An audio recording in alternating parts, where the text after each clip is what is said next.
The lottery is done. We know where the Orlando Magic are picking, and, well, they stood pat on a strange lottery night, or I guess a normal lottery night. I don't know what is normal anymore.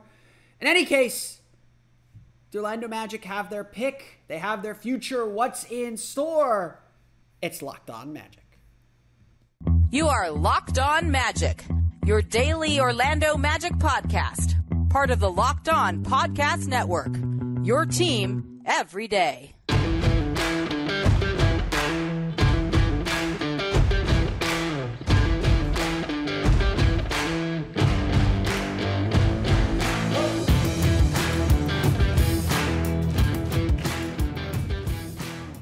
And you are indeed Locked On Magic. Today is May 17th.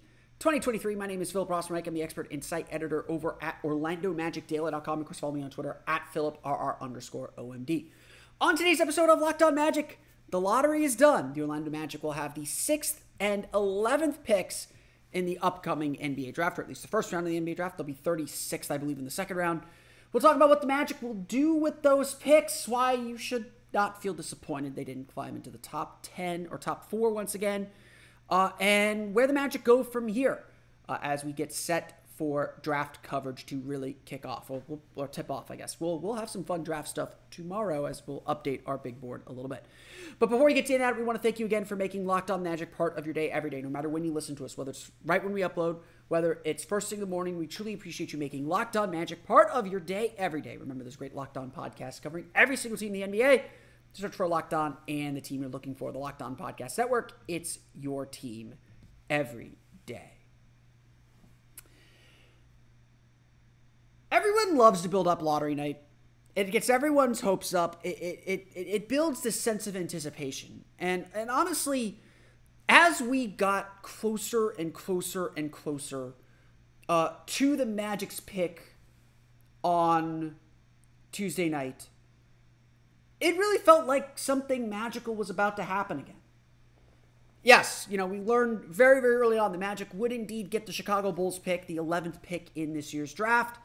A relief for sure, and the completion of one of the most lopsided trades in the Orlando Magic's favor in their history, with all due respect to our friend Nikola Vucevic. The Magic won that trade, and it just got better. But as the picks went by, and everything kept to form, it started to feel like, something special may have happened here. The Magic may have done it again. But alas, Orlando was the end of the chalk. The Magic pick 6th in the draft. The San Antonio Spurs, of course, win the NBA draft lottery, followed by our friend Steve Clifford and the Charlotte Hornets, followed then by the Portland Trail Blazers and the Houston Rockets. I forget the order that they went in. The Detroit Pistons, the unlucky team of the lottery. Condolences to our friends at Locked On Pistons. As Jeff Weltman put it after the lottery when speaking to the media that was there in Chicago, essentially when you enter the draft lottery, you're pretty happy if you end up where you're expected to end up. The odds were that the Magic were going to fall to 7th. They had like a 50%, almost a 50% chance, not quite a 50% chance, but there was essentially a coin flip of a chance. The Magic would drop down to 7, and the odds are that one team out of that top 4 is going to jump into the top 4. This year, it was Portland, displacing Detroit. That's the way these odds are set up, and whether that's what the NBA wants or not is certainly a question, but this year's lottery went to 4. And so Orlando sits here with the 6th and 11th picks in the draft. No jumping up into the top 3 to get one of the clear-cut stars in this draft. No Victor Wembanyama, as much as we all hoped it would happen. But like I said yesterday, and this is going to be a rehash of yesterday, where this pick landed is not essential anymore. The main crux of the argument that I made on yesterday's show, and please go back and listen to the archives so you can hear me talk about it for 30 minutes, what I'm about to say in 5, but the Magic have evolved and developed out of this lottery ringer. They are ready to compete. They want to win want to win games and make the playoffs. They're ready to take that step up in the standings. And so They didn't need the star player, or the clear-cut star player, I suppose. They didn't need to cash that chip, to cash in that check, to be that team. What they need is the next step, the step that we're going to start talking about here in the rest of the show. What the Magic need from the 6th and 11th pick is they need players. They need guys who are going to make this team better. They need guys who are going to add to this group, who are going to help this team make the playoffs. And yes, when you're in the draft, you need to focus on talent. Don't zero in so much on need. Talent still matters. And so, talent still matters. And so, the Magic, though, have to have that balance to look at what's going to help them take their steps. Can they afford to go in on a risky prospect? Can they afford to go for a higher upside prospect that maybe doesn't have the immediate skills to contribute? Do the Magic simply trade these picks to get a veteran player that's going to help them win? We will find out just how committed or just how determined this Magic team is to win immediately, or whether they are still going to try and have it both ways. And I suspect they will do the latter. I don't think the Magic will make some crazy big move to give up these draft picks, because draft picks are still valuable. The team needs depth. As little roster space as they have, the team still needs depth. And if there's a player that can help you, and as I'm going to talk about here in a minute, there are players that can help the Magic where they are picking. 6 and 11 is not a bad place to be. The Magic will be able to get players that help. Now, how much they will help and what they will do will depend on development, will depend on the player themselves, will depend on a lot of things. There's no sure thing. Outside of Wembanyama, honestly, there is no sure thing in this draft. But there is talent. And there's talent that can be cultivated and developed into the kind of players that can and will help this team immediately, as well as the long term. What the Magic have now is that opportunity. They have that chance to keep building and to keep growing. They have a clearer vision and an idea of who they're going to be and what they're going to be. And they're also in a position to go get the guy that they think's going to help them best. I know I will say this a million times. Who cares what anyone's big board says but your own?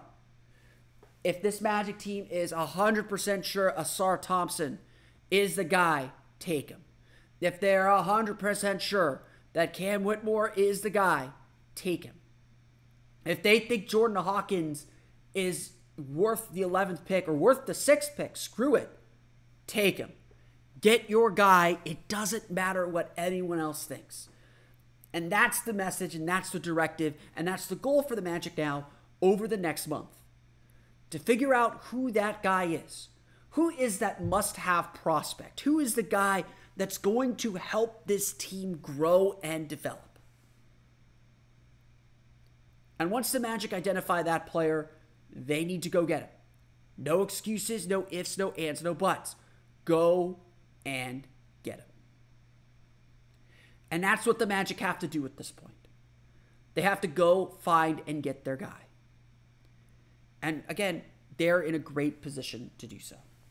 We're going to chat about some of the options, just kind of briefly introduce you again to some of the prospects that the Magic will be looking at now that we have the 6th and 11th picks, some sleeper guys that you might be looking at, some guys that I think you should stay away from. I've mentioned a few of them here. We'll get to that coming up here in just a moment. But first, it's time for a quick word from our friends at Bird Dogs. Look, finding the right clothes that are comfortable, that are stylish, that are different is hard. Bird Dogs gives you fit, comfort, and versatility, though. And I actually have a few. I got a few of them before I signed. You can get them with a liner or without. But Bird Dog is just truly comfortable clothing. Whether it's pants, whether it's some of the shirts and tops that they wear, tops that they sell, but they are a pants company, and they have stretchy fabric that make your legs look good and give you the breathing that you need. We live here in Florida. It gets hot. Having a material that is comfortable, that can stand the heat, can help your legs breathe a little bit, that is so big. And Bird Dogs are great for any occasion. They're truly the versatile draft pick that you want. Whether it's a formal occasion, I wear some of my Bird Dogs to work, or out to the theme parks. I wear the shorts that I bought to the theme parks all the time. Bird Dogs can take care of you no matter what occasion you have. They have the pants, they have the style that you want. Go to birddogs.com/LockedOnNBA, and when you enter promo code LockedOnNBA, they'll throw in a free custom Bird Dogs Yeti-style tumbler with every order. That's pretty cool. Remember, with Bird Dogs, you get fit, comfort, and versatility. Definitely give them a try, whether you try their really unique liner shorts. They have shorts with an underwear liner, so you don't have to wear boxers or anything like that, or without traditional pants. They're comfortable either way. Check them out today. birddogs.com/LockedOnNBA for that special promo code and that special offer for the Yeti tumbler. So the Orlando Magic have the 6th pick in the draft. And look, this is a draft that I think there's a very, very clear top 3. The top 3 being Victor Wembanyama. He's going to the Spurs. Congratulations, Spurs, for getting another generational big man. You know, you could probably hear me rolling my eyes through the TV or through the earbuds or whatever you're wearing. Scoot Henderson and Brandon Miller probably going 2 or 3. I think it's still up in the air what order they will go, and Charlotte has a really interesting choice at number 2, and that's where some of the draft is going to begin. Whoever you're drafting 4, 5, and 6, that's where things start to get interesting. So the Magic are really at an interesting inflection point when it comes to this draft, and where they go with the 6th pick is certainly a huge question and a huge debate. I think the general consensus that I have seen is that the next 3 are Amen Thompson, Asar Thompson, and Cam Whitmore. I think ESPN's mock draft has Jarris Walker at 5. I'm going to say this right now. I think Jarris Walker is a really smart player. I think he's a really good defender. I think he can be a kind of a Draymond Green light. That's kind of the style of play that he is. I honestly do not have a lot of interest in the Magic drafting him. A, they're pretty set at forward, and B, I think an undersized forward doesn't fit what they need from that position, from the backup forward spot, and his lack of shooting really, really concerns me. Again, I think Jarris Walker will be a fine player. I think he's a really smart player. I think he's going to thrive in the NBA, but I don't think he fits what the Magic need. And in this case, I do think need supersedes talent. And again, I think there are some really talented players around him. Jarris Walker's kind of, I won't say he's on my out list, but I'm not super, super interested in him. And honestly, I would say the same for Cam Whitmore, although I think Whitmore can sell me on him. Whitmore can hit threes. He can shoot a little bit. He shoots off the dribble really well. He's got a good physical, strong body. He's really athletic, and that's shown itself at the Combine with some of his vertical leap measurements. But the guy shot 70% from the foul line. That is a huge red flag for me. As again, I've said this before, I will say it again. My focus on draft night is get a shooter. I don't care where it comes from, don't care who it is, don't care if it's drafted, don't care if it's traded. Get me a shooter. I'm really interested in Grady Dick. I would think about taking Grady Dick at 6, although I think he's a little bit of a low upside play. I think he's going to be a traditional shooter. If he can be a 3-and-D player, great. I got to watch some more tape on him, but Dick's probably the best shooter in this draft, so I would think about him. Or Jordan Hawkins. I don't think Jordan Hawkins is the guy you take at 6, but we'll talk about Hawkins in our next segment. So the question then becomes, well, what happens if Amen or Asar Thompson fall to the Magic at 6? Now, this is where I think talent does win the day. ESPN's mock draft that came out right after the lottery ended had Jarris Walker going number 5. If that happens and the Magic do get the chance to draft Asar Thompson, I do think you take Asar Thompson. If I'll be doing a mock draft exercise with the Locked On Podcast Network on Thursday, so please pay attention to my Twitter account for when that occurs. But I do play. I've done a couple mock exercises. Asar Thompson is someone that I definitely have my eye on. He's really athletic, great, a solid finisher for him. Not as good as his brother, not the passer his brother is, but his jumper's a little bit further along than his brother. He showed that in his games in overtime elite, especially toward the end of the season. I think there's something that you can develop, and I think that he can be kind of a secondary scorer, a guy at least initially that you can bring off the bench. Can kind of play that Ben Mathurin role. I don't think he's as good as Ben Mathurin. He might be more talented than Ben Mathurin, but Mathurin was more put together coming into the league. But you play him in that super sixth man role, let him kind of score a little bit. Again, especially even playing with Cole Anthony, who could spread the floor out for him a little bit. I do think that there is a high upside to Asar Thompson that is certainly worth taking with the sixth pick. The other guy that I would look at with the sixth pick is again, Grady Dick. So again, if you're making a top 3 list of players that I would take with the sixth pick, Asar Thompson's number 1 for me. Grady Dick is probably number 3. And I'll get to why both here and in the next segment. Grady Dick's probably number 3. Number 2 is UCF's Taylor Hendricks. Like I said, I think that forward spot, the Magic needs some forward depth. But more than that, they need a rim protector.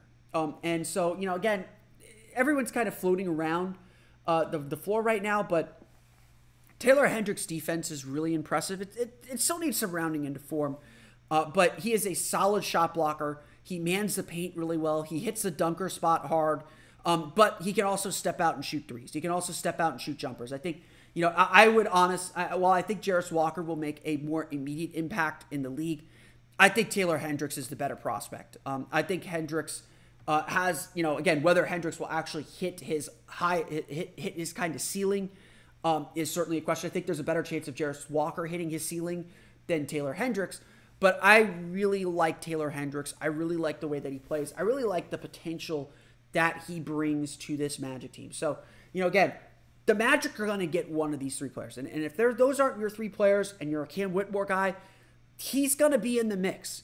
Again, if the top 3 are set in stone, 4 is Ahmed Thompson, you're looking at kind of guaranteed, you're 2 picks away. You're guaranteed to get Asar Thompson, Jarris Walker, Taylor Hendricks, Grady Dick. All those guys are going to be on the board. So I think when you look at the Magic's needs, the Magic, I think, have 2 needs that they should be looking to address in this draft. That is shooting. Get me a shooter. Get me a guy that can put the ball in the basket from deep. And secondly, a backup forward. I think this is the draft to kind of look at that backup forward spot. Again, general depth is good. I want guys who can play. I want guys who can play consistently for this team. And they're all rookies. They're not going to play consistently. But you want guys that you can clearly see have a role on this team and in this franchise. And guys who are going to be able to make an impact and hopefully make an impact fairly quickly. I think that's kind of the strategy here for Orlando is yes, they are thinking long-term. They shouldn't stop thinking long-term. They shouldn't stop thinking about guys who are going to be better and keep growing and potentially, I don't think they need to make a star home run swing, which is I kind of think what Asar Thompson is. I think that's what you're doing with Cam Whitmore a little bit. They don't necessarily need to make a home run swing. You do need to take a pretty good stab at this, though, and see if you could get someone that can be a little bit more than what you're anticipating their rookie year. I think that part is important. So you are thinking long-term, but you're also thinking short-term. You do need guys who, as they grow, as they develop, as they come into their own, can still give you something this year. Because, again, you look at the teams at the top of the lottery, Houston's probably not really ready for the playoffs. San Antonio is probably not really ready for the playoffs. Detroit is probably not ready for the playoffs. Charlotte can be if they're healthy. Portland certainly can be if they're healthy, if they have Damian Lillard and Anthony Simons going. Again, that's probably a team that is not going to take Amen or Asar Thompson. That could be a team that takes Cam Whitmore and takes him off the board ahead of the Magic and gives them like a really, really interesting and good choice. The Magic are ready to win. And so they do need to be thinking about what's going to help us win in the end. We'll talk a little bit about some of the options at 11. Obviously, that pool gets a little bit bigger from there, but we'll talk about some guys that you should be thinking about and maybe watching some tape on as we prepare for the draft. We'll get to pick number 11, coming up in just a moment. So obviously, pick 6, it's a big group. Don't get me wrong. I think we got through the top four, and then I named like 5, 6, 7 guys. So obviously you're looking at really big groups of players here. And so we're not going to get an exhaustive list. We're going to dive into some of the more favored prospects as we prepare for the draft over the next month. There is plenty of time to get to all of this. So don't worry. If you miss something, if something feels like it's very surfacey, I start really doing my deeper dives into the draft right after the lottery, right when I know where I'm picking, right when I know where I can focus my attention, which players.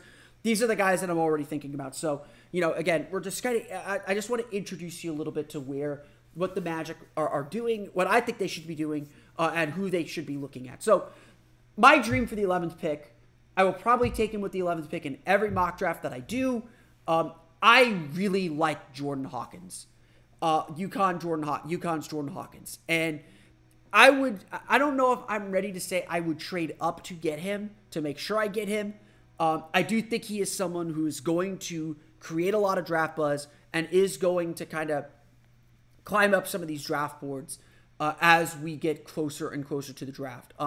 Obviously, he's got the championship pedigree, having helped UConn win the national championship. He is a great shooter on the move, great catch and shoot guy. I think he's got good line drive, getting to the basket, decent athleticism, getting to the rim. I haven't looked at his combine numbers yet on the vertical jump, but this is a guy that I think can really play in the NBA. I think you could plug him in wherever. I think that, I think Grady Dick has probably bigger range. And, Dick might be more of the vein of like a Tyler Hero type shooter where he will take some irrational shots. I think Hawkins will be a volume shooter. I think he took 6 or 7 threes per game at the college level.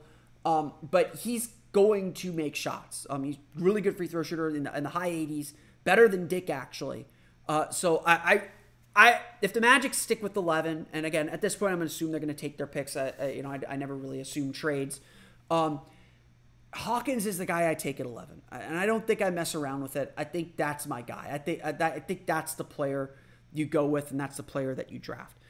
Obviously, there are a few other options at 11, but a lot of them tend to be guards, and a guy that I think is going to pick up a lot of steam, and because this is just kind of how it goes. Cason Wallace of Kentucky is someone to keep an eye on. Now, why would the Magic draft another point guard? I've seen some mock drafts give the Magic Anthony Black. We could talk a little bit about him. But why would the Magic draft another point guard? They have Markelle Fultz. They have Cole Anthony. They even have Jalen Suggs. So I don't think point guard is a pressing need. I think the Magic could use a third point guard, but that's almost better spent on a veteran. Honestly, keep Michael Carter-Williams around if you need that. If you need that third point guard, if you need that emergency point guard.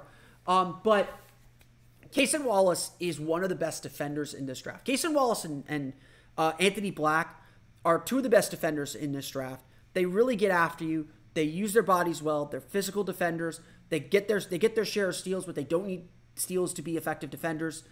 They play basketball the way that coaches love guards to play basketball. They get after it. Now, Anthony Black, not a good shooter. Cason Wallace could get to the basket. Not a great finisher, a solid finisher, but not a great finisher.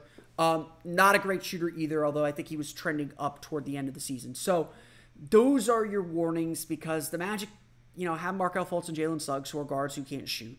And that's tough to deal with. But these two guys, I think, really do fit what the Magic want out of their guard position. They do fit kind of the defensive vision that this team has. And, I think with better balance, if, honestly, the draft's going to cool us in a little bit to what the Magic are planning in free agency as far as what they might target by what they aren't going to fill.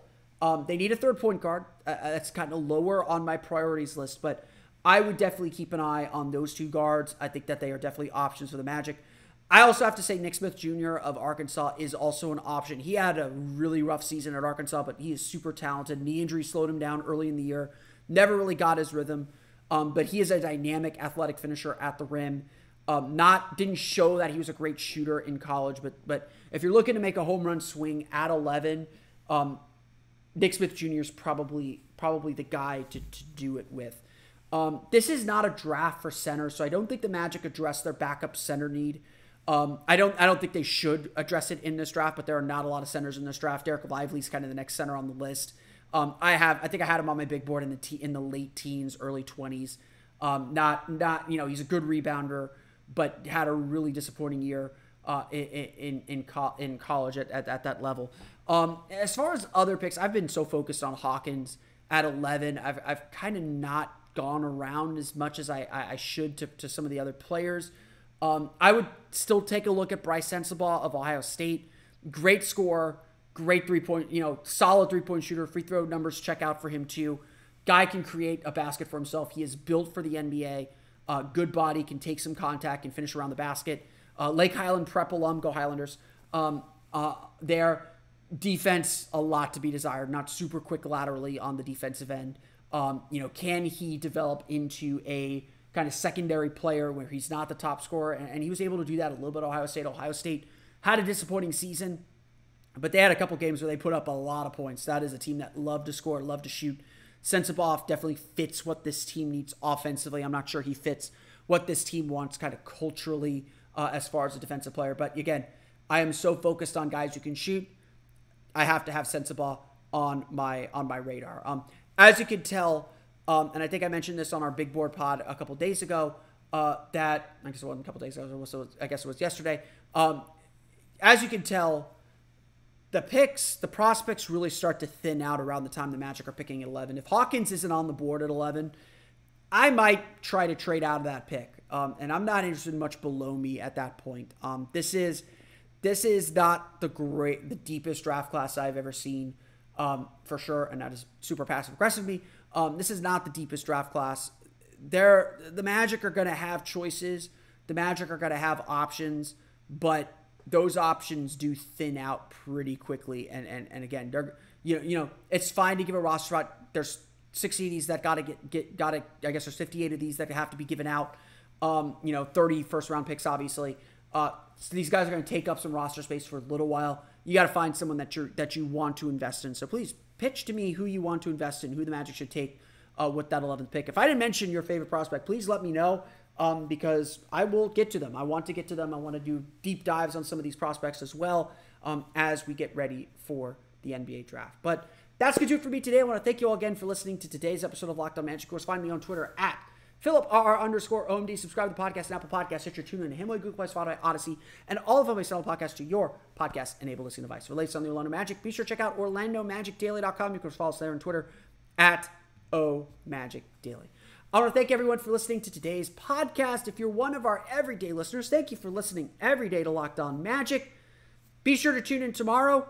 We're going to go over some combine measurements, guys who helped themselves, guys who hurt themselves at the NBA Draft Combine. It's our first wingspan podcast. You can't see me because my wingspan is huge. Trust me.